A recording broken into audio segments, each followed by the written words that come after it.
Sa video na nga ito, mga sis, ay samahan nyo kaming magmerienda sa labas. May pinuntahan nga lang kami saglit at nadaanan namin tong bubusok at naisipan naming magmerienda dito. Matagal na nga naming nadadaanan at nakikita to sa San Fernando, kaya naisipan na nga naming itry. May mga sizzling plate nga dito, goto, mami, at saka mga lumpia at marami pang iba. Mukhang masarap naman nga ang mami nila dito, kaya yun yung in-order ko at nag-crave na rin naman ako sa sabaw. Ay, Rugo, pinagtripan ko pa tong serving spoon. Ay, serving fork?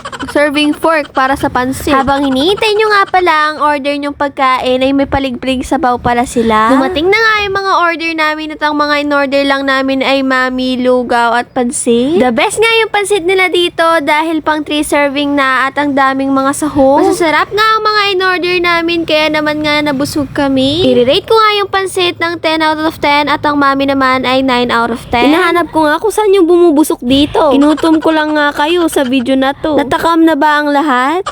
Sorry. Bye!